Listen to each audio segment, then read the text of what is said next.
Wait, wait, wait! Dr. Ashford throws his head back, laughing so hard his face turns red. This little girl thinks she can crack my system? He slaps the table. The microphone picks up every word as he turns to the other judges. She probably can't even spell encryption! More laughter from the audience. He walks up, towers over her, grabs her chin, tilts her face up like inspecting merchandise. Look at me when adults are talking. Then yanks the microphone away from her hands. Security, get her back to her seat. This is embarrassing. He tosses her papers off the table. They scatter across the floor. She drops to her knees, scrambling to pick them up. Stay down there. That's where you belong. The room gasps. Her grandmother shoots up from her seat. What this man didn't know, that little girl kneeling on the floor was about to destroy him. Rewind to 6 hours earlier. The Bronx. A fifth-floor walk-up where paint peels like old skin. The stairwell reeks of fried fish and bleach. Amara Johnson sits at a wobbly kitchen table, laptop propped on library books. Screen flickering. Battery at 8%. She has been coding since 5 a.m. Her grandmother Claudette shuffles in wearing her cleaning uniform. Blue polyester, faded from 1,000 washes. She scrubs Wall Street office floors at night. $28,000 a year for 2 people. Have you eaten yet, baby? Amara does not look up. Her fingers fly across the keyboard. Numbers scroll faster than most people can read. Claudette sets down a plate. Scrambled eggs, toast. You need your strength today. Today is CyberQuest Youth Challenge, the biggest cybersecurity competition in America. 10 finalists, ages 8 to 18. The winner gets $50,000 plus a full scholarship to MIT's Youth Genius program. Amara is the youngest, by 3 years. She learned cryptography at age 8, not from tutors or expensive coding camps. From YouTube videos she watched on the library's public computers. From Reddit forums where she asked questions at midnight. From a battered copy of the Code Book. She found it in a Goodwill bin for $2. Last year, at 9, she cracked Pizza Hut's promotional code. It was supposed to be secure. It was not. She emailed the company explaining the vulnerability. They sent her $50 and free pizza for a year. The local news ran a feel-good piece about the Bronx girl who outsmarted a pizza chain. The video got 40,000 views. Most comments were sweet. Some were not. Her dad is probably a programmer. Someone obviously helped her. She just got lucky. Her father left when she was 2. Claudette raised her alone on a cleaning salary. There was no secret genius hiding in the background helping with code. But people always assume. Now Amara is competing against kids from Stuyvesant High School, Phillips Exeter Academy, Silicon Valley private schools where annual tuition costs more than Claudette makes in a year. Kids with brand new MacBook Pros and private tutors and parents who are chief technology officers and computer science professors. Amara has a 5-year-old Dell laptop that Claudette bought from a pawn shop for $150. The N key sticks.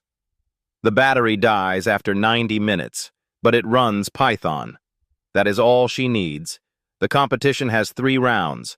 Online qualifying with 500 contestants. Semifinals in New York with 50 people. Finals at Javits Center with 10 finalists competing live in front of judges, press, and 300 spectators. Challenge 1 tests classical ciphers. Caesar, Vigenere, substitution codes. Challenge 2 asks contestants to find security holes in sample code.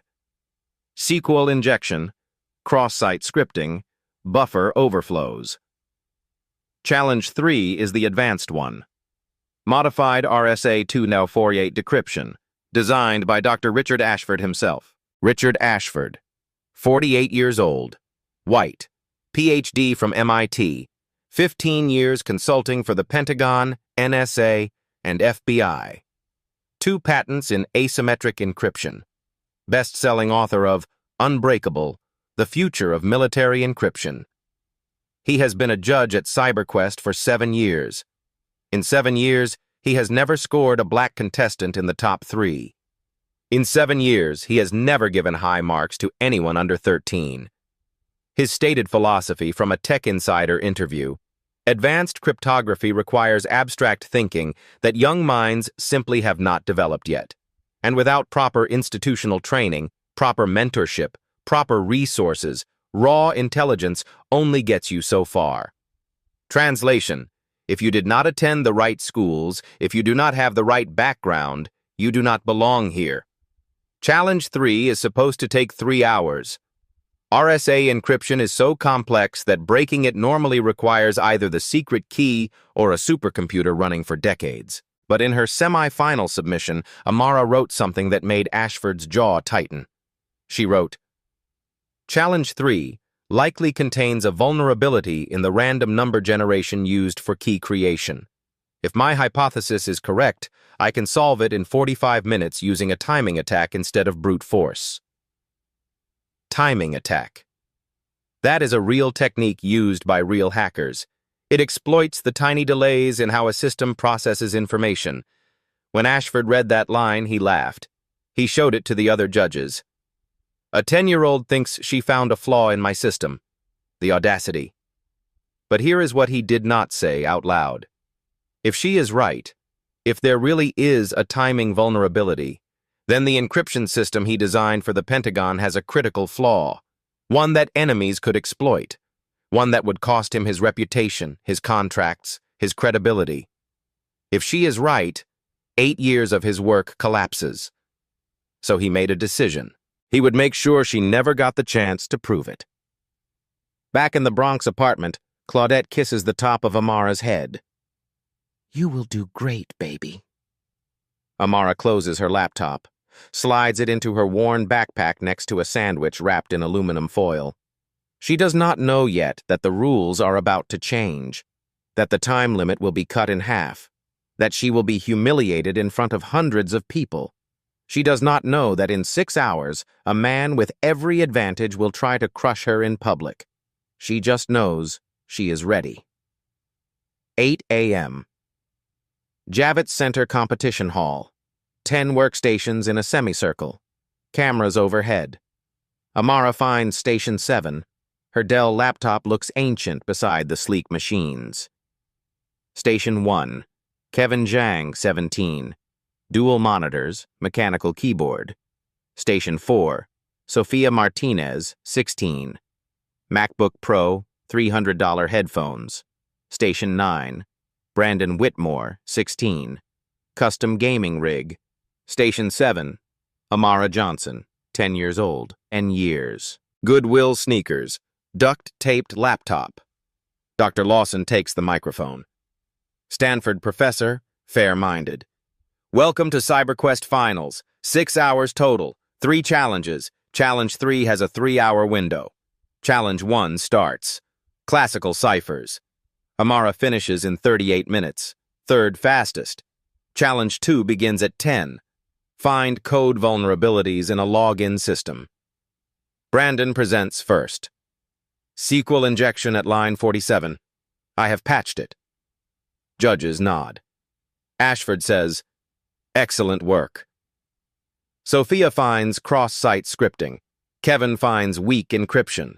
More praise. Amara raises her hand. Yes, Amara? She walks to the front, points at the screen.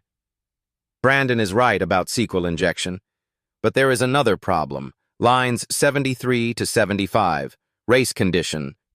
She explains. 2 requests at the same millisecond. The security variable gets overwritten. Wrong person gets access. Brandon frowns. That timing is nearly impossible. May I show you, Doctor? Lawson nods. Amara types a quick script. 2 threads. Simultaneous requests.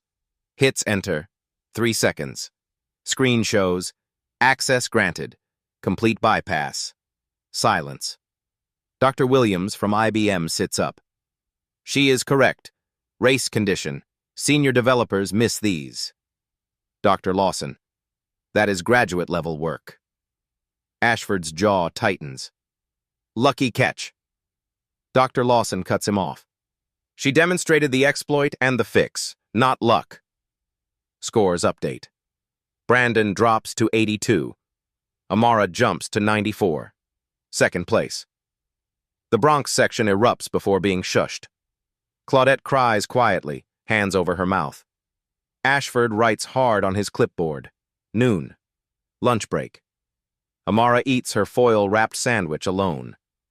Kevin stops by. That was impressive. Good luck. Brandon's friends glare. One says loud enough, "Show off." 12:30. Judges return. Dr. Lawson takes the mic. Announcement regarding Challenge 3. Ashford stands, takes the microphone from her. Based on ambitious claims from the semifinals, we are adjusting parameters. Challenge 3 now has a 90-minute limit, down from 3 hours. The room explodes. Not fair! We planned for 3 hours. Ashford raises his hand. Silence. If you are skilled, 90 minutes is sufficient. He stares at Amara. Unless someone exaggerated. He walks to her station, towers over her. Amara, you wrote you could solve this in 45 minutes, correct? Her throat tightens. Yes. Then 90 is generous. Unless you were lying. The word echoes. Lying. 300 people watch. Cameras roll. I was not lying. Wonderful. Prove it. In front of everyone. He turns to the room. 90 minutes. If you cannot finish, you were not ready. Dr. Lawson steps forward. Richard, this is irregular. Within regulations, time constraints can be adjusted for competitive integrity. He looks down at Amara. Do you accept? Or apologize now for wasting our time? 10 seconds stretch forever. Claudette nods, barely visibly. Amara's voice is quiet but steady. I accept. Ashford smiles coldly. Brave. Let us see if you are smart or just lucky. Marcus from the tech booth mouths, You got this. Amara's stomach knots. 90 minutes. If her timing vulnerability hypothesis is wrong, she needs 3 hours minimum. With her slow laptop, maybe 4. If wrong, she fails publicly. On camera. Forever. If right, everything changes. 1:15 p.m. 15 minutes until Challenge 3. The trap is set. Rewind 3 hours. Back to Challenge 2. Before the trap was set. 10:30 a.m. The Vulnerability Finding Challenge.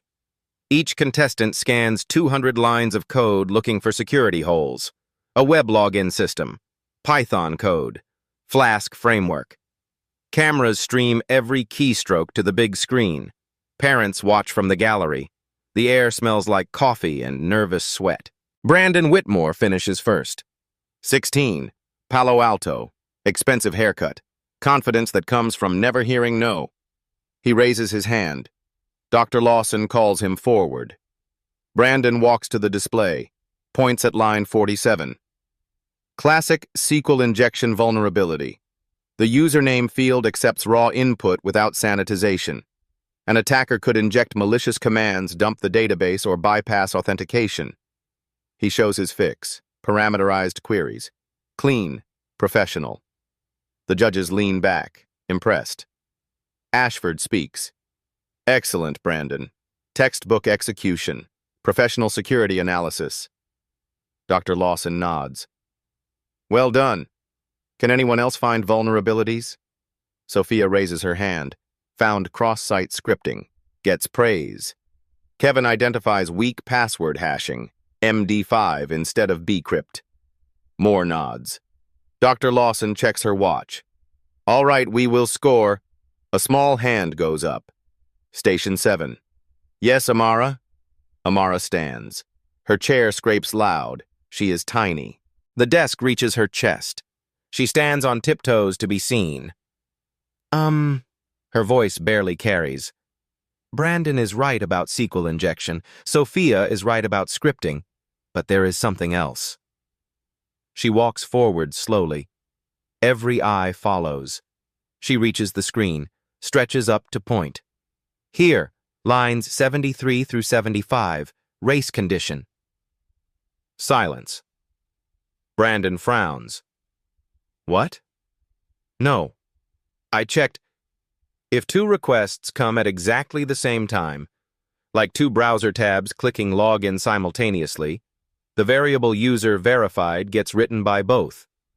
One overwrites the other before the security check completes. Her hand shakes, but her voice steadies. Think of it like two people grabbing the same bus seat. The first person is halfway sitting. The second does not see them yet. Both think the seat is theirs. Collision. Here, the same thing happens. Process 1 checks the password, says OK, verified. But before it grants access, Process 2 comes in, fails the password check, sets verified to false. Then Process 1 continues anyway, grants access. The attacker gets in with the wrong password. Brandon uncrosses his arms. That timing would be nearly impossible. May I demonstrate? Dr. Lawson glances at Ashford. He shrugs, irritated. She nods. Go ahead. Amara returns to her station, opens her terminal. The screen projects large. Her fingers move fast. 15 lines of Python, 2 threads, both sending login requests at the exact same microsecond. Using threading library, 2 functions, both hit the login route, one with the correct password, one with the wrong password. Launch simultaneously. The race window is tiny, maybe 5 milliseconds, but it exists. She hovers over to enter. If I am wrong, both fail. If I am right. She presses enter. 3 seconds. Green text appears. Access granted. Authentication bypassed. Login succeeded. Wrong password. Through Brandon's patch. Dead silence. Dr. Williams from IBM sits bolt upright. He has looked half asleep for 2 hours. Not anymore. She is correct. Textbook race condition, one of the hardest vulnerabilities to catch because the timing window is so narrow. I have seen 10-year veterans ship code with this exact flaw. He looks at Amara. Really looks. How old are you? 10. You understand thread synchronization? I read about it. Stack Overflow mostly. A YouTube channel called Computer File explained mutex locks clearly. Dr. Williams shakes his head slowly. I teach this at graduate level. Dr. Lawson smiles. Amara, can you explain the fix? Amara goes to the whiteboard, reaches high to write. Letters neat despite her arm stretching. You wrap the critical section in a lock, like 2 people using the same bathroom. The lock makes the second person wait until the first is completely finished. In code, threading.lock does this. Only one thread executes that section at a time. No collision. She writes the corrected code. Clean, simple. Graduate work from a 5th grader. Exceptional, Amara. Ashford has not spoken. His pen digs into paper, nearly tearing it. Finally, lucky catch. Race conditions are edge cases. In real deployments, they rarely... Dr. Lawson cuts him off. Sharp. Richard. She spotted it, demonstrated the exploit, explained it clearly, and provided the fix. This is not luck. This is understanding. Ashford's face flushes red. He writes something harsh. Scores update. Brandon, 95. 82. Amara, 89. 94. New standings. First, Kevin, 96. Second, Amara, 94. The Bronx section erupts. 15 people on their feet. Her teacher was crying. Claudette covering her face. Tears streaming. Security rushes over. Quiet during competition. They sit, but energy radiates off them like heat. Amara walks back to her station, legs like jelly. She sits, hands shaking violently. She clasps them together. Around the room, contestants stare. Some were impressed. Some are hostile. Brandon's friend whispers loud enough to hear. Someone fed her that. No way she figured it out. Another probably memorized it. She cannot actually understand that code. But Kevin catches her eye. Thumbs up. Mouths, incredible. From the judge's table, Ashford writes furiously. Not scoring notes. Something else. Jaw muscles working. He leans toward Michael Carter from Google, whispers behind his hand. Carter glances at Amara. Back at Ashford. Nods slowly. Something is being planned. Dr. Williams is still staring at Amara. He pulls out his phone. Types a note. Later, people will learn he emailed IBM's youth outreach that day. Subject: recruit this kid. But right now, the energy has shifted. Before this, Amara was a cute story. Youngest contestant, feel-good piece. Judges smiled at her like adults smile at children's science projects. Patronizing, sweet, not serious, not anymore. She demonstrated skill most professionals lack. She did not guess, did not get lucky. She understood concurrency at a level requiring real study, real depth. She proved she belongs, and that makes her dangerous. Ashford stands, straightens his jacket, walks toward the back hallway. Footsteps heavy, deliberate. Marcus, the IT assistant, watches from the tech booth, sees Ashford leave, then looks at Amara. She does not notice. She is reviewing notes for Challenge 3, trying to calm her breathing. Marcus pulls out his phone, texts his supervisor. Can you cover booth for 10 minutes? Need to check something. He has a feeling. A bad one. 7 years ago, he was a contestant, placed 15th. Ashford scored him lowest of all judges. Told him afterward, maybe try a different field. This might not be for you. He knows what is coming, and he will not let it happen again. 12:15 p.m. Lunch break. The energy shifts. A parent in the gallery pulls out their phone. Records 30 seconds. Posts to Twitter. 10-year-old just schooled teenagers at CyberQuest. Found vulnerability they all missed. Unreal. Within 20 minutes, 15,000 views. Within an hour, 50,000. Hashtag trends, 10-year-old hacker. NPR's tech reporter tweets, following CyberQuest Live, 5th grader from Bronx just demonstrated graduate-level security analysis. Story developing. New York Times. At CyberQuest, youngest contestant Amara Johnson, 10, identified race condition that stumped older competitors. Currently 2nd place. TechCrunch runs a post. Bronx girl stuns national cybersecurity competition. Black Twitter explodes. This baby showing these folks what brilliance looks like. From the Bronx, go ahead, baby girl. She better win this whole thing. But darker comments come too. Who is helping her? 10-year-olds cannot know this. Her grandmother probably has a computer science PhD. Someone is feeding her answers. Staged for media attention. Reddit threads multiply. Some celebrating, some skeptical, some hostile. Top comment, 200 upvotes. I am a software engineer with 8 years experience. I would not have caught that race condition. Either this kid is the next Grace Hopper or something fishy is happening. Inside Javits Center, Amara knows none of this. She sits at Station 7 eating her sandwich, reviewing notes on timing attacks, but everyone else knows. Parents checking phones, whispering, pointing. Kevin and Sophia approach during lunch. Kevin sits beside her. That race condition was impressive, but Challenge 3. You really think you can crack Ashford's system in 45 minutes? Amara swallows. I think there is a timing vulnerability in the key generation. If I am right, yes. Sophia leans in, concerned. Amara, timing attacks on RSA are PhD level. My mom teaches computer science at Columbia. She says most professionals do not fully understand timing attacks. Are you sure? Not 100%, but I studied it, tested it on simpler systems. The math works. Kevin speaks gently. Ashford designed encryption for the Pentagon, the NSA.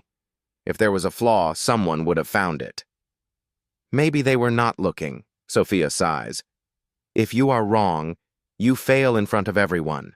The video is already viral. You crash in Challenge 3, that video lives forever. Amara looks at her sandwich, voice quiet. I know. Kevin touches her shoulder. Just make sure you know what you are walking into. I know. They leave. Across the cafeteria, Brandon talks loud with friends. She got lucky.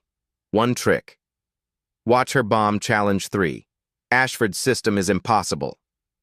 Bet she does not even know what RSA stands for. She does. Rivest Shamir Adleman. 3 mathematicians. Public key cryptography. 1977. She read their paper twice. 12:30 p.m. Judges return. Dr. Lawson takes the mic. Before Challenge 3, one announcement. Ashford stands, walks to the microphone. Due to high public interest, Challenge 3 will be broadcast with full transparency.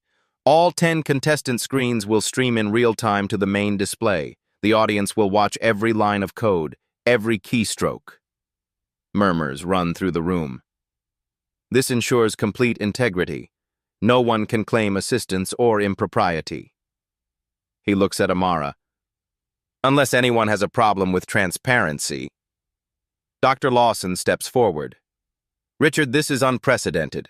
Contestants deserve privacy. The pressure is part of competition.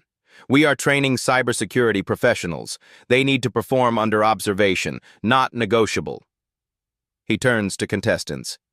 Challenge 3 begins 1:30, 90 minutes. Your screens visible to everyone. Cameras recording. Amara's stomach drops. Solve the hardest challenge in half the time. With 300 people watching every mistake, every hesitation, every failure. The bathroom. Amara splashes cold water on her face. Hands shake. Hands. 2 mothers enter. Do not see her in the stall. That poor girl. Setting her up to fail publicly. If she is wrong, the video goes everywhere. 10-year-old humiliated. Follows her forever. Why would Ashford do this? She is a child. She threatened him. If she is right, his Pentagon contract is in jeopardy. He has to discredit her. They leave. Amara looks in the stall mirror, sees a small girl, wrinkled shirt, Goodwill sneakers with peeling sole, box braids tied with a stretching rubber band. She looks nothing like the other contestants, nothing like the judges, nothing like anyone with power here. But she knows something they do not. She is right. 1:15 p.m., contestants return. The main display shows a grid, 10 boxes. Each will stream a contestant's screen live. Station 7 goes live. Amara's desktop visible. Background photo. Her and Claudette. Her grandmother in cleaning uniform. Amara holding a library book. Someone points. Whispers. Ashford walks slowly down the aisle, hands behind his back. Stops at Station 7. Stands directly behind Amara's chair. She feels his presence. A shadow blocking light. He says nothing, just stands. Dr. Lawson approaches.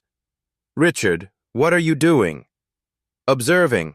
My right as technical judge. You are intimidating a child. I am ensuring academic integrity. Dr. Lawson's jaw tightens. Rules technically allow judge observation. She walks away, furious, but bound. Ashford remains. Close enough for Amara to hear his breathing. 1:25 p.m. 5 minutes until Challenge 3. The trap is not just set. It is a spectacle. Amara closes her eyes. Breathes. In her head, her grandmother's voice. "You will do great, baby." She opens her eyes. Fingers rest on the keyboard. Waiting. 1:30 p.m. Challenge 3 begins. The main screen displays the problem. Modified RSA 2048 decryption. A wall of encrypted text. No source code. Just output. Contestants must reverse engineer the encryption and crack it. Timer starts. 90 minutes counting down. 89:59.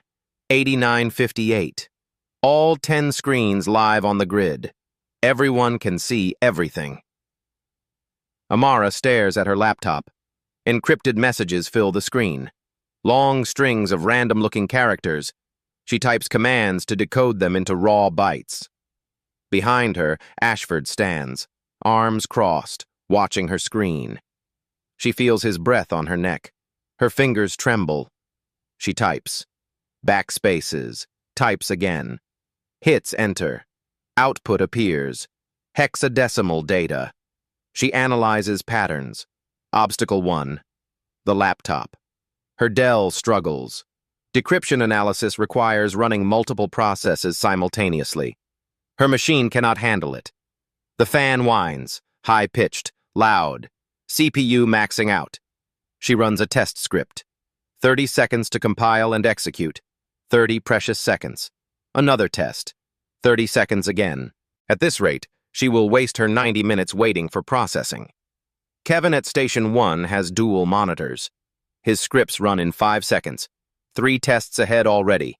Amara optimizes her code, cuts every unnecessary line, removes debug statements, strips comments, makes it lean. Tests again. 22 seconds. Better. Not good enough, but better. Timer. 83 minutes remaining. Marcus watches from the tech booth, sees her laptop struggling, sees the compilation times. He makes a decision, walks down, approaches her station, carries a toolkit. Station 7, routine check. Ashford turns. What are you doing? Standard protocol, ensuring equipment functions properly. Her equipment is fine. I need to verify. Regulations. Ashford's eyes narrow, steps aside, barely. Marcus kneels, opens his toolkit. Under pretense of checking connections, he whispers, only she hears. RAM is bottlenecking. I can upgrade. 4 gigs to 8. Takes 2 minutes. You lose 2 now, gain more later. Nod if yes. Amara nods once. Marcus works fast. Unscrews panel, pops old RAM, slides new one in, screws panel back. 2 minutes. All systems nominal. Good luck. Walks away. Ashford glares, suspicious, but saw nothing improper. Amara reboots, 15 seconds, opens terminal, runs the same test, 8 seconds. Her eyes widen. 8 instead of 22. She can work now. Timer.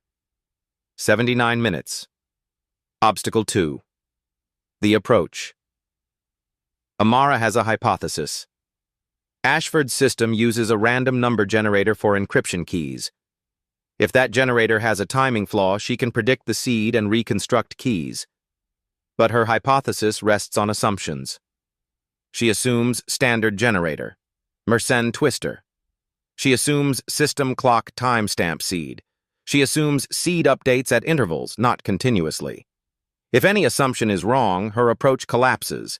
She needs brute force. 3 hours minimum. She has 78 minutes. She tests her first assumption. Writes a script analyzing encrypted outputs for Mersenne twister patterns. Runs it. 8 seconds. No pattern detected. Stomach drops. Tries a variant. Different test. Different parameters. No pattern. Another variant. No pattern. Panic creeps in. Cold. Sharp. Her hypothesis might be completely wrong. Behind her, Ashford makes a sound. Satisfied hum. Amara closes her eyes. Breathes. Thinks. Wait. What if he layered something on top? Additional transformation? She remembers. A blog post Ashford wrote in 2018. She read it 6 months ago, researching his work. He mentioned hybrid approach for military applications. Mersenne twister plus XOR operation with timestamp. She pulls up notes, finds the reference. For enhanced security, I employ hybrid random number generation combining Mersenne twister with timestamp-based XOR masking. That is it. He is masking the pattern. She rewrites detection script, adds layer accounting for XOR masking with timestamps. Runs it. 8 seconds. Result. Possible pattern detected. Confidence 62%. Not certain, but possible. She commits. No time for caution. Timer. 68 minutes. Win 1. Community support. The door opens. 15 people file in quietly. Students from PS 55. Her teacher, Ms. Rodriguez, organized a field trip. They carry signs, poster board, and markers. Go Amara! Bronx Pride! PS 55 believes! Security tries stopping them. Dr. Lawson intervenes. Let them stay. Quiet support allowed. They sit behind Claudette. She turns, sees them, starts crying. Amara does not notice. Deep in code. But Claudette knows. Her baby has community behind her. Timer. 63 minutes. Obstacle 3. The missing piece. Amara identified the pattern.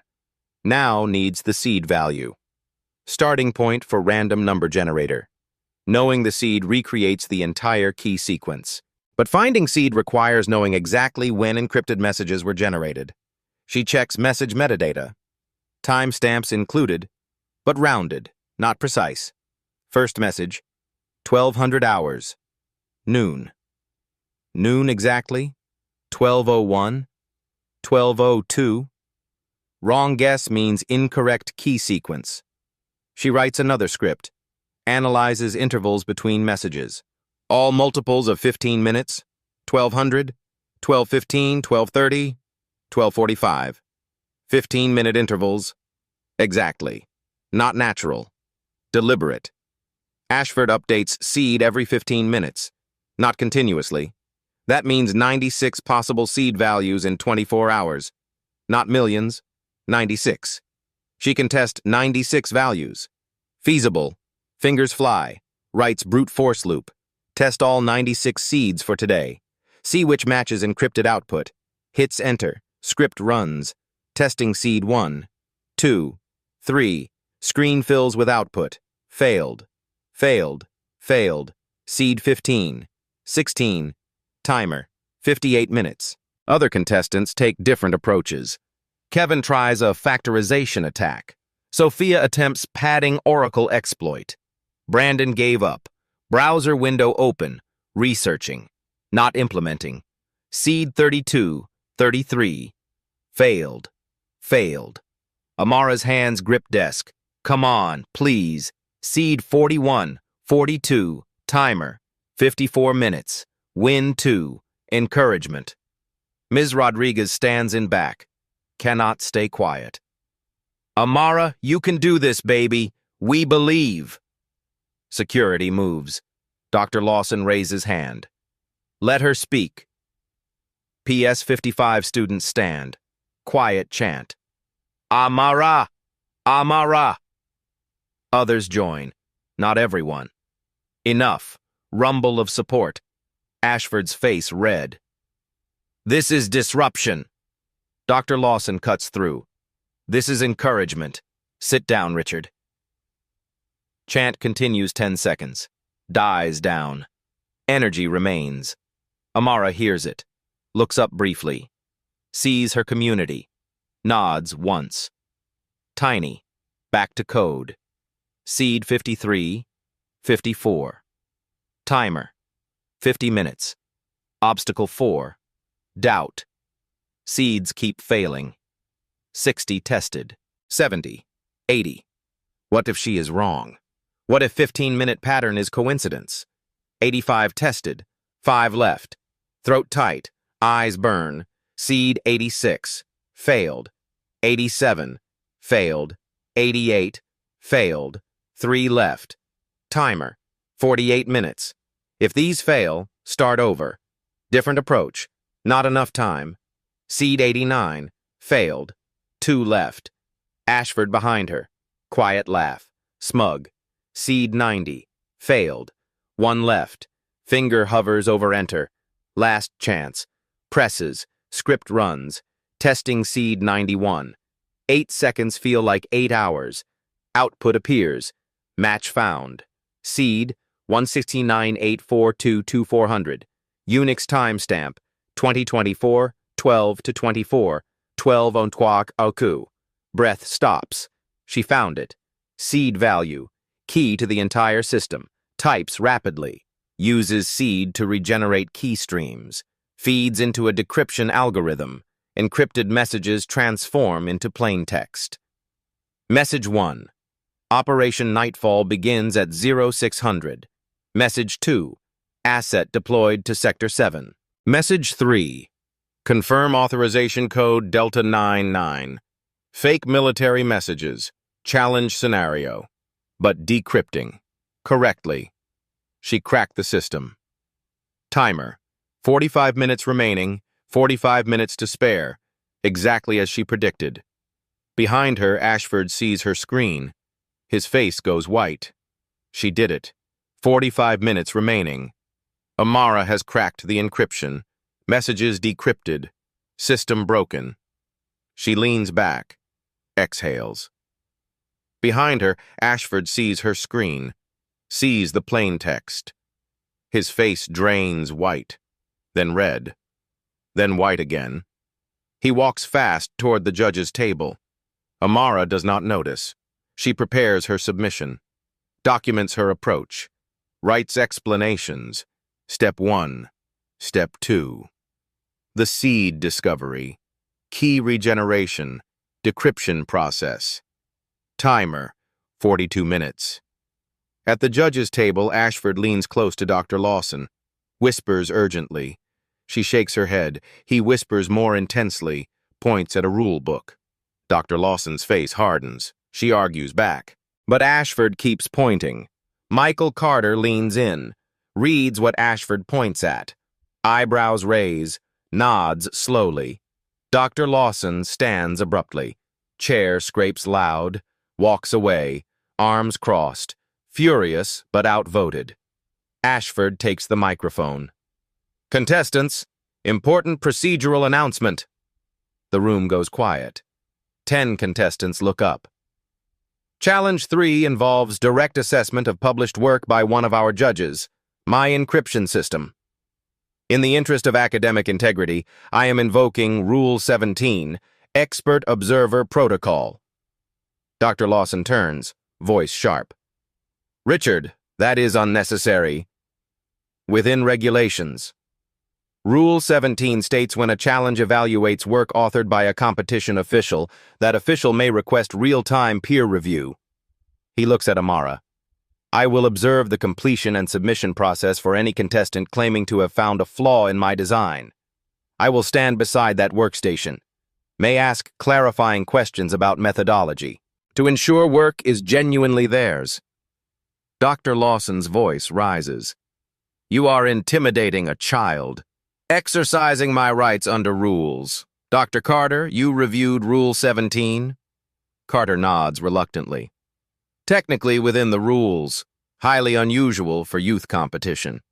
Dr. Lawson looks at other judges. Dr. Williams shifts uncomfortably. Dr. Martinez shakes her head. Silent. Bound by rules. Ashford walks toward Station 7. Each step is deliberate. Stops directly beside Amara's chair. Not behind. Beside. Close enough to see every character she types. Please continue, Miss Johnson. Very interested to see your submission. Every detail. Amara's hands freeze. The room is dead silent. 300 people holding breath. Timer. 40 minutes. She looks at her screen. At Ashford towering beside her. Back to the screen. She has the solution, but now must explain it. Defend it. With the man who designed the system right there, watching every word, ready to challenge every claim.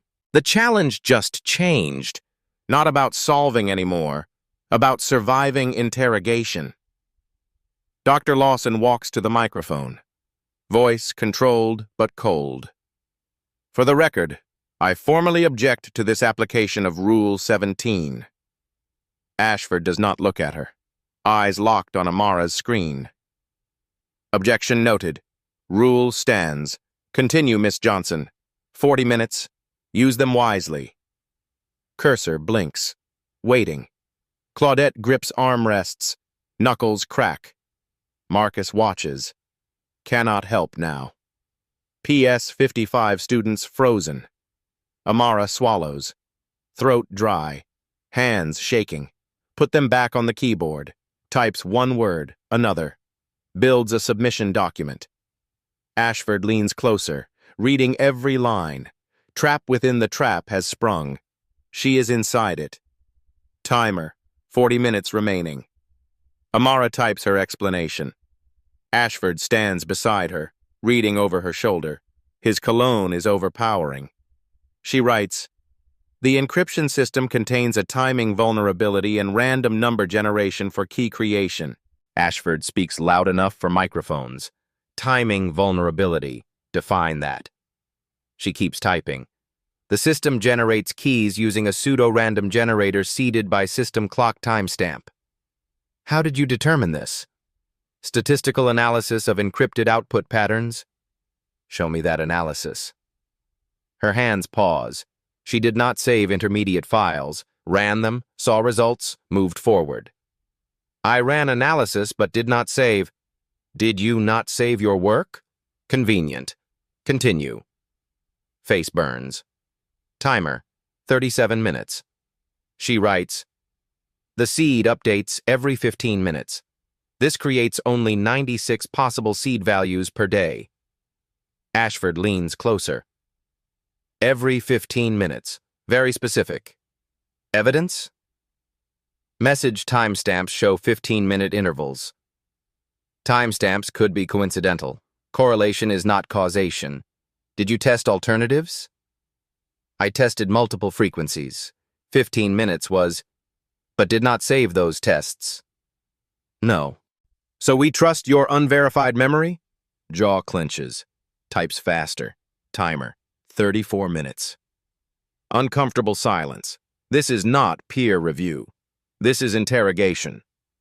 Dr. Lawson stands. Richard, you are cross-examining. I am clarifying methodology. Within Rule 17. Dr. Williams speaks up. This feels inappropriate. Ashford does not turn. Rules apply equally. Continue, Miss Johnson. She writes about finding the seed. Brute force through 96 possibilities. Match at 91. Ashford interrupts. You tested 96 seeds in 10 minutes. 6 seconds per seed. Your laptop does not appear fast enough. Explain. She freezes. The RAM upgrade. Marcus helping. Mention it means disqualification. I optimized my code. Show me. She pulls up the script. He reads every line, takes his time. Timer, 31 minutes. Steps back. Adequate, though suspiciously clean for work under pressure. She types her conclusion. The timing vulnerability allows complete key reconstruction without factoring RSA modulus. Critical flaw exploitable by adversaries. Ashford's voice goes cold. Critical flaw. You claim my Pentagon-approved system protecting classified communications is fundamentally broken? I am saying this implementation has yes or no. Is my system broken? Everyone watching, cameras recording, hands hover, back down, or commit fully. She looks up. Their eyes meet. His hard, challenging. Looks back at screen. Types. Yes, The system has a critical vulnerability compromising security. Room gasps. Ashford's smile razor thin. Bold. Submit now. We review publicly. Timer. 29 minutes. She clicks Submit. Documentation uploads. Appears on main display. Her entire explanation visible to everyone. Ashford walks to front. Stands beside large screen. Ladies and gentlemen, we examine Miss Johnson's submission. Every claim, every assumption, and points at first paragraph. She claims timing vulnerability. Evidence is circumstantial. Observed 15-minute intervals. Did not prove intervals caused by seed updates. Could be test message schedule. Scrolls down. Claims 96 seed tests. No saved output. No verification. Trusting a 10-year-old child. Dr. Lawson stands. Richard, beyond inappropriate. This is peer review. Claims require evidence. Where is hers? He continues, line by line, poking holes, raising doubts. Amara sits, watching him dismantle her work publicly. Face burns, eyes sting. Timer, 25 minutes. Claudette crying, devastated tears. PS55 students shocked silent. Marcus clenches fists, helpless. Ashford reaches her conclusion. Miss Johnson's work shows promise for her age, but lacks rigor for professional cryptanalysis. Claims not substantiated. Methodology not reproducible. Conclusion not supported by evidence. Turns to face her. I appreciate your enthusiasm, but withdraw this submission. Save yourself embarrassment. No shame recognizing when you reached beyond capabilities. He pauses. Voice drops. Softer. More dangerous. You are just a little girl playing with things you do not understand. Go home. Play with dolls. Leave the real work to professionals. Timer. 23 minutes. Amara stares at desk. Laptop screen. Cursor blinking. Hands flat beside keyboard. Not moving. Voice in her head. He is right. You are just a kid. You do not belong. Quit. Around the room, people shift uncomfortably. Some look away. Cannot watch this anymore. Brandon and his friends smirk. Called it. She was always going to fail. Kevin looks down, feels bad for her but relieved it is not him up there. Room waits. Ashford waits. Everyone waits. For her to give up. Amara's hands do not move. Her eyes fixed on the screen but not seeing it. 23 minutes on the clock. Silence is so heavy it hurts. This is the end. 23 minutes remaining. Silence. Amara sits frozen, hands flat on desk, eyes unfocused. In the audience, Claudette stands. Cannot watch anymore. Cannot watch her baby destroyed. She starts toward the exit. Tears streaming. Then stops. Turns back. Looks at Amara. Their eyes meet across the room. Claudette says nothing. Does not need to. Her face says everything. You are my granddaughter. You do not quit. We do not quit. Amara's hands curl slowly into fists. Breathing changes, slower, deeper. She looks up at Ashford at the front, still smiling that smug smile. Then at her screen, cursor still blinking, waiting. Hands move back to keyboard, opens a new terminal window. Ashford sees movement on grid display. Smile falters. Miss Johnson, I suggested you withdraw. I am not withdrawing. Voice quiet, but carries. Clear. Steady. I am going to prove it. Right now. Live. In front of everyone. Room goes electric. People sit straighter. Ashford's smile disappears. That is unnecessary. You said my evidence is insufficient. You said I have no verification, so I demonstrate the exploit. Live right here. Types rapidly, pulls up challenge encrypted messages on one side, opens decryption script on other. Dr. Lawson leans forward. Amara, you do not have to. Yes, I do. Fingers fly, not nervous anymore, not scared, angry, focused, determined. She speaks as she types, voice getting stronger. Dr. Ashford questioned my 15-minute seed intervals claim. Let me prove it. Pulls up message timestamps, projects them large. Message 1, 1200 hours. Message 2, 1215. Message 3, 1230. Message 4, 1245. Message 5, 1300. Circles each timestamp, making it visual, obvious. Not random, exactly 15 minutes apart, every single one. Pulls up probability calculation, types live. If these were random generation times, probability of all landing on exact 15-minute intervals is 0.0001%, 1 in 10,000. Lets that sink in. Not coincidence. Design. Ashford steps forward. That proves nothing about seed updates. I am not finished. Voice cuts through his.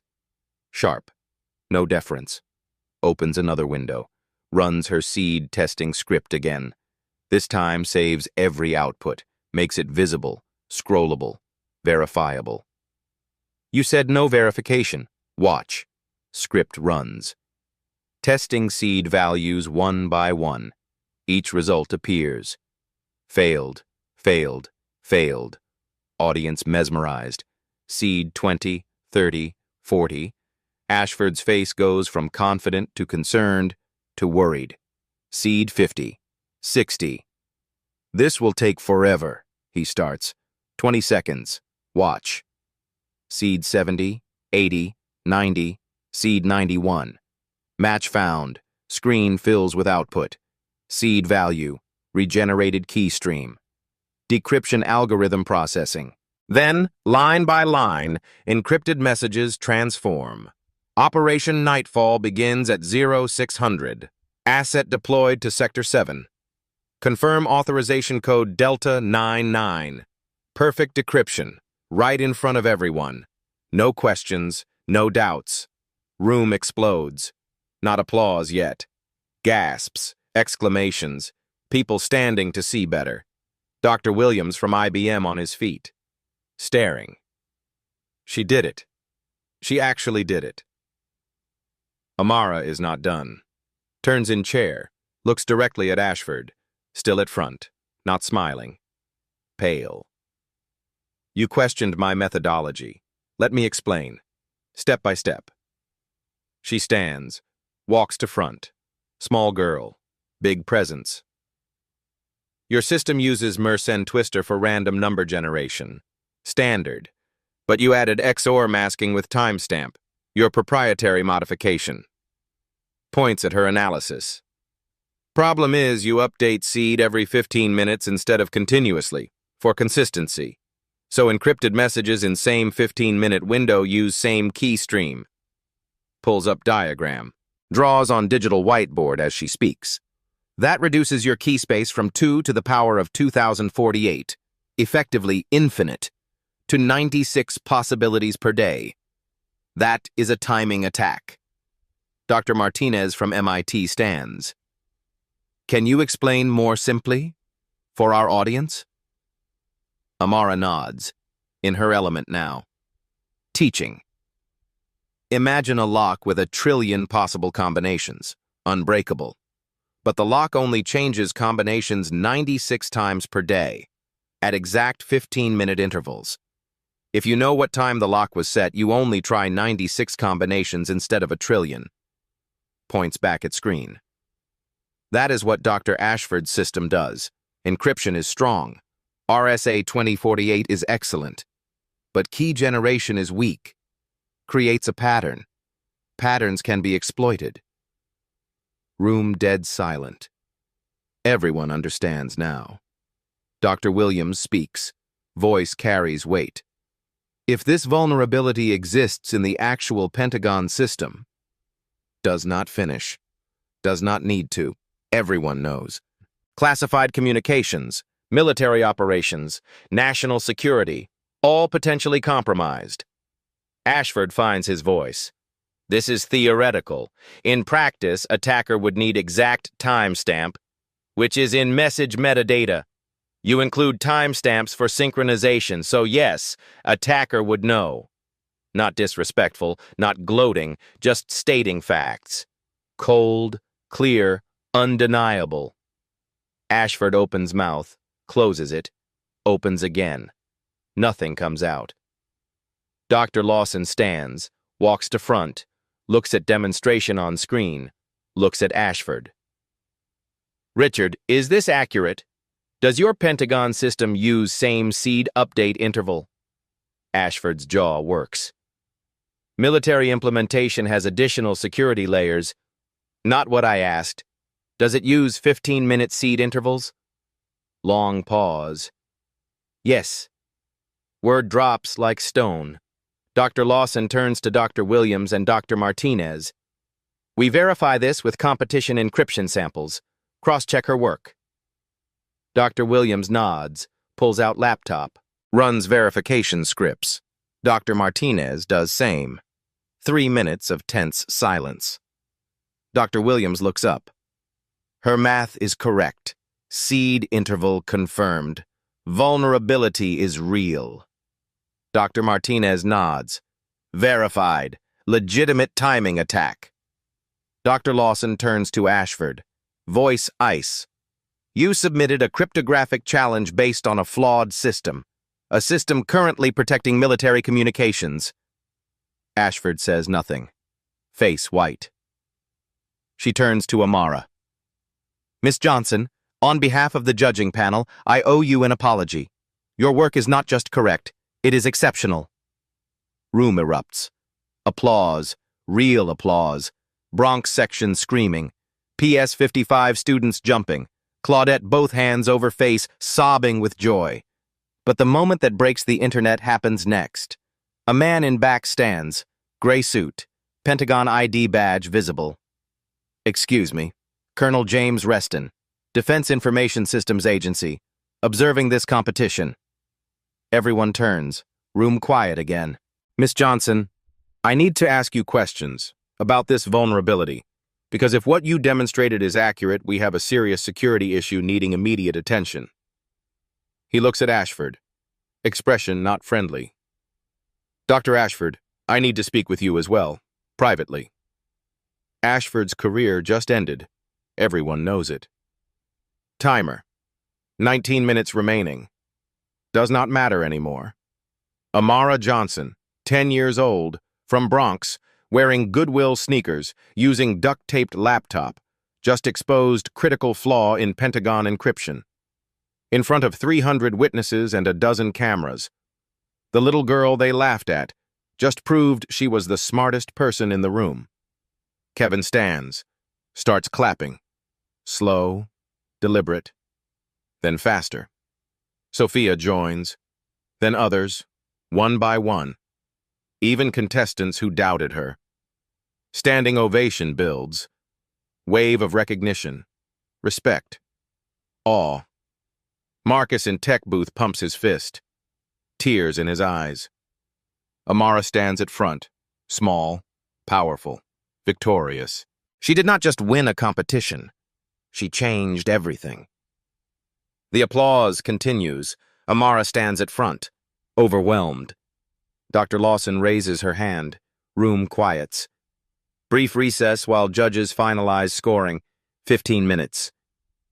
People move, talking, excited chatter. Amara walks to her station, legs weak, shaking from adrenaline. PS 55 students rush down, surround her, hugging, cheering. Claudette reaches her, wraps her in tight embrace, says nothing, just holds her and cries. Marcus comes down, kneels beside her. I knew you could do it. But then Amara notices. Ashford has not left. He stands near Judge's table, talking urgently to Michael Carter, pointing at papers, face red, animated. Dr. Lawson approaches them. Her expression hardens. After 2 minutes, she walks to the microphone, face serious, not celebratory. "Excuse me. Attention, please." The room is quiet. People sense something wrong. "We have a situation. Dr. Ashford filed a formal complaint regarding irregularities in Miss Johnson's performance." Gasps. Murmurs. Amara's stomach drops. Dr. Ashford alleges Miss Johnson received unauthorized technical assistance during competition. Specifically, he claims her laptop was tampered with mid-competition, providing unfair advantage. Eyes turn to Amara. She looks at Marcus, his face pale. Ashford steps forward, takes mic. "I observed a technical assistant approach Miss Johnson's station during Challenge 3. He performed what he called routine check, but her laptop performance improved dramatically afterward. I am not accusing intentional cheating, but we must ensure competitive integrity." Looks directly at Amara. False sympathy. "If external assistance was provided, even unknowingly, rules require disqualification. I request a full equipment audit and review of all technical interventions." Room explodes in protest. "Ridiculous! She won fair." "You are discrediting her." Ashford holds up rulebook. Page 47, Section 12. "Any external assistance, technical or otherwise, results in immediate disqualification. No exceptions." Dr. Lawson's jaw clenched.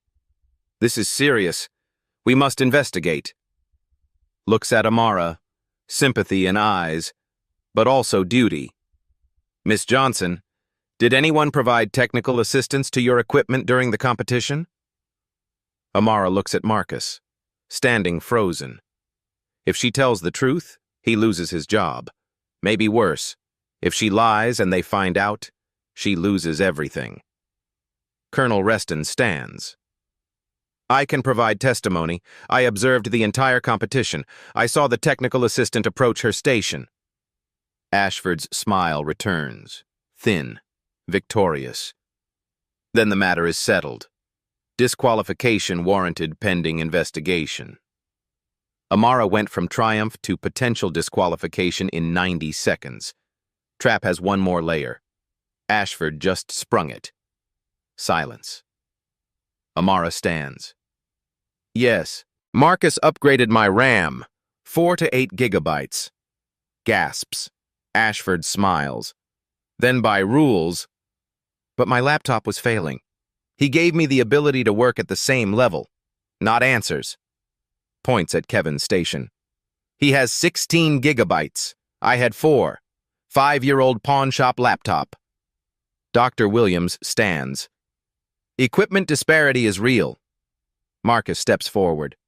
"Her machine bottlenecked. I leveled the field." Colonel Reston speaks. "I observed. 2 minutes. No software, no code, just hardware." Dr. Lawson looks at Ashford. "Did you raise equipment concerns before?" Smile fades. "Equipment is contestant responsibility. So wealthy students bring expensive systems, but a Bronx girl cannot get RAM?" Turns to judges. "This was accessibility accommodation. Win stands." Room erupts, cheering. "I recommend a review of Dr. Ashford's competition role." Reston approaches. "Sir, we discuss Pentagon contracts now." Ashford walks to exit, passes Amara. Stops. Only she hears. "You cost me everything." She looks up. "No, you cost yourself everything when you assumed I could not be smarter than you." He leaves. Dr. Lawson announces, "Winner, Amara Johnson. Trophy. Check. MIT certificate. Dr. Martinez. MIT wants you this summer. Youngest scholar ever." Dr. Williams. IBM offers a full scholarship. 6 months later. MIT campus. Amara wears a scholar badge. Works with PhD students. 2 published papers. Still lives with Claudette. Still mentors library kids. Voiceover. They laughed when a 10-year-old said she found what they missed. Stopped laughing when she proved every assumption was as flawed as their mathematics. Excellence does not ask permission, just shows up. Final frame. Amara at the library helping a young black boy learn Python. This is not just her story. It is yours too. Call to action, clear and direct. If someone ever told you that you are too young, too different, too anything to achieve something great, drop a comment right now and tell me about it. Share this story with one person who needs to hear it today. Just one. And hit subscribe to Black Voices Uncut, because there are more stories like Amara's out there, more underdogs proving everyone wrong, and we are going to tell every single one. At Black Voices Uncut, we don't polish away the pain or water down the message. We tell it like it is because the truth deserves nothing less. If today's story spoke to you, click like, join the conversation in the comments, and subscribe so you'll be here for the next Uncut Voice.